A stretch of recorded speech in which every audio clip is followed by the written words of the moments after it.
Grabe ang taas, oh.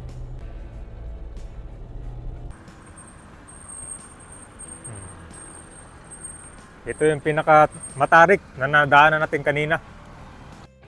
Isa sa mga matarik na kalsada dito sa Rizal Province. At ito din pala ay nagsisilbing alternate na kalsada pag galing kayo dito sa may Manila East Road, pupunta kayo ng Barangay Dalig dito sa Antipolo. Marami na rin palang mga stopovers dito mismo sa kalagitnaan nito. Marami na mga kapihan, pang view deck. At higit sa lahat, alamin din natin itong sa likod niya. Ito kasi bundok yun dyan. So, napapansin nyo, unting-unting nakakalbo siya. Ano nga ba ang meron dito?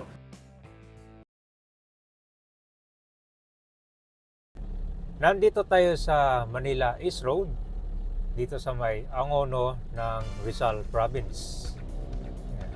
So dito sa Manila East Road, light to moderate traffic dito, lalo na pagsapit na ng rush hour, no? So, ramdam niyo yung kwan dito. Minsan nagkakaroon ng bumper to bumper dahil na rin sa dami ng mga sasakyan na dumadaan dito. Galing yan sa Rizal, papuntang Metro Manila na rin. So ito yung Angono, which is the tinatawag nilang the art capital of the Philippines. Sa kanan, kaya papuntang Angono proper. Ito na yung Domsa. Yan, dahil ang pipicture natin ngayon itong one of the steepest or one of the matarik na kalsada dito sa may Angono Rizal. At ito din ay alternate route. Pag galing ka dito sa Angono or itong Binangonan, pupunta ka ng Barangay Dalig sa Antipolo, pwede nyo itong daanan. Ito siya, medyo paakyat na ito, simula dun sa Manila East Road. Yan, pero meron pang area na to dun sa kalagitnaan, yan yung pinakamatarik para sang umakyat ka ng Quezon Road dun sa papuntang Baguio naman. No? So ito ay Angono Rizal na to. So napakaganda rin ng view nito. Marami kasi nagtatanong nito, no? Ano daw yung mas mabilis sa biyahe simula dyan sa Angono, Binangonan naman. Yan. Kasi mostly yung daanan ng mga sasakyan dito, pag galing ka sa Angono pupunta ng Antipolo, dun sa Ortigas sabi niya yung extension, dun sa may rotonda ulit, di ba? So ito na yung Barangay San Isidro.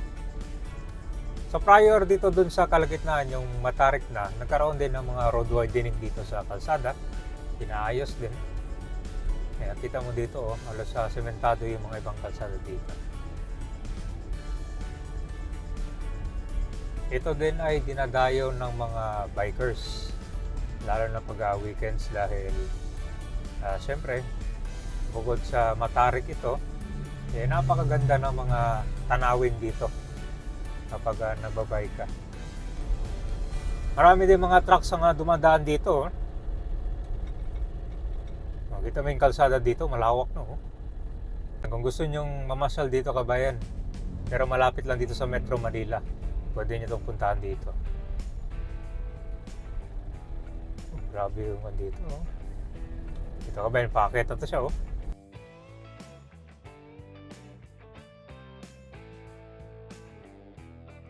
Ito, paakyat na tayo, oh. So ito siya, bagong road widening din dito. 3 lanes.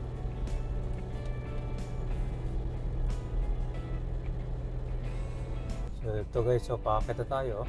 Sa kalagitnaan nito, meron doon mga viewing area. Meron din mga kapihan doon. So ito na yung part na paakyat, oh.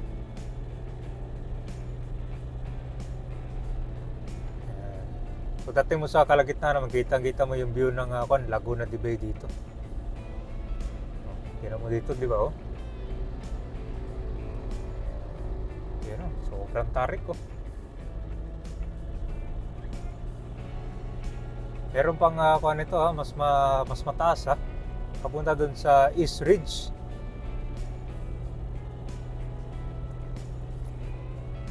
Yan, oh. Grabe ang taas, oh. Dito man rin sa kalagitnaan, pakita ko sa inyo anong mga matatanaw nyo dito.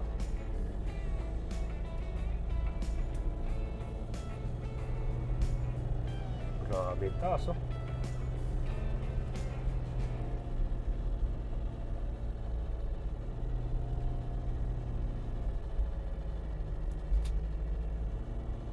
Nandito na tayo. So dito merong mga kapihan dahil marami dito mga customer na nag-stop over. So ito yung para deck nila kabayan dito. Grabe, ang ganda oh.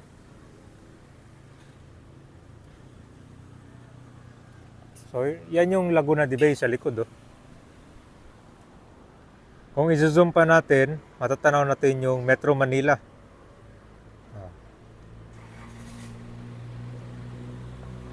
So kumbaga naka-elevate dito. Nakikita nyo yung area dito, merong mining dyan. Kaya nakikita nyo parang nakakalbo yung bundok sa itaas. Diyan tayo galing kanina oh. Ang maganda dito, mahangin.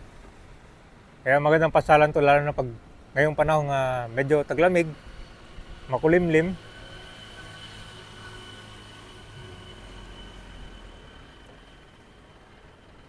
Dami dito oh. Yung, puro mga puno pa yan dyan oh.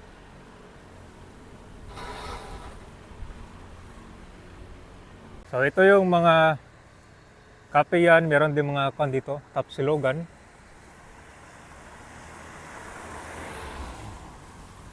Marami dito.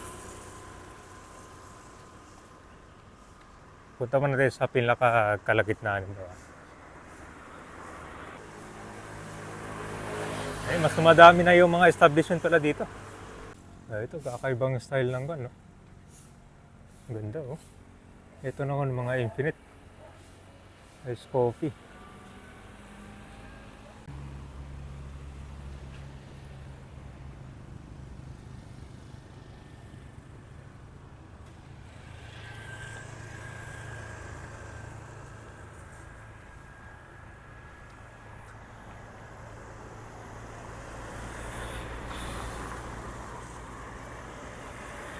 Maganda ito kabayan, hindi binabaha dito, no? Magpapagawa ng bahay. Pwede kayo maghanap dito. Malamig pa. Ito yung curve kanina, oh. Slow down ka lang pag bumaba ka na dito. Dahil mga trucks yan.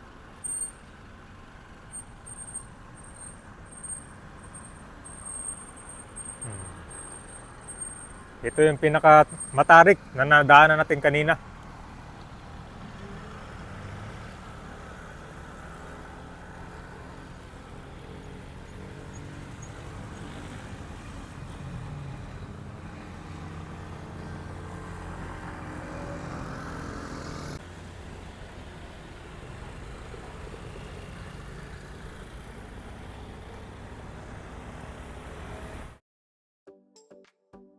Ito na yung matarik na kalsada simula dun sa Manila East Road papunta dito sa Mahabang Parang, which is part ng Angono Rizal, at papunta rin ito ng Barangay Dalig sa may Antipolo. So mapapansin nyo dito, unting-unting dumadami na yung mga kainan, mga kapihan dito malapit mismo sa kalagitnaan. So ito ay nagiging instant pasyalan na rin, lalo na sa mga bikers. Dito rin pala sa matarik na kalsada, matataraw nyo itong likod niya. Yan po yung extracting na mga gravel dito sa hilly part in Angono. So itong gravel mining ay matagal na itong nagsimula. So after naman dito, pupunta natin ngayon itong Mahabang Parang dahil doon din yung way papunta sa may city proper nitong Antipolo. Ang mga patok pala na tinatayuan ng mga business dito ay dito malapit sa kalsada. Basta makikita mo yung view nitong Laguna de Bay.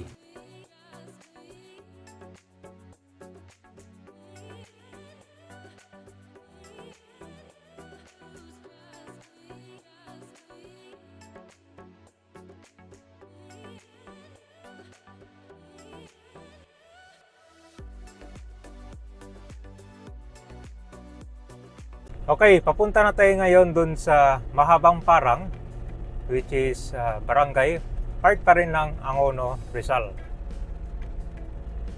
So ito I think after dito, pababa na to siya. Ayan.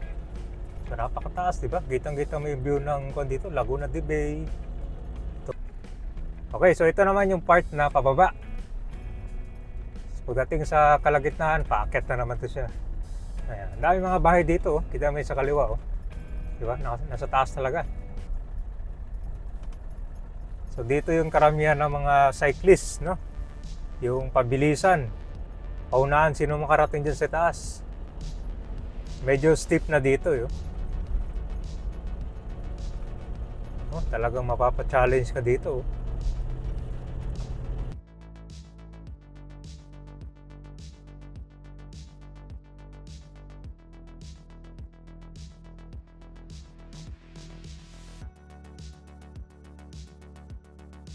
Ito na yung Philin Best sa bandang kanan.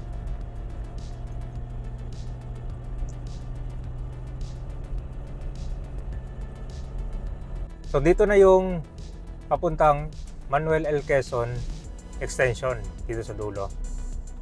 Okay, so dito sa may crossing, marami na rin mga bagong commercial areas dito. Yan o, ito, bagong commercial building. So well developed na rin dito sa Barangay Mahabang Parang na to. Pagkaliwa natin, ito papunta sa Barangay Dalig sa Antipolo. Papunta rin ng city proper.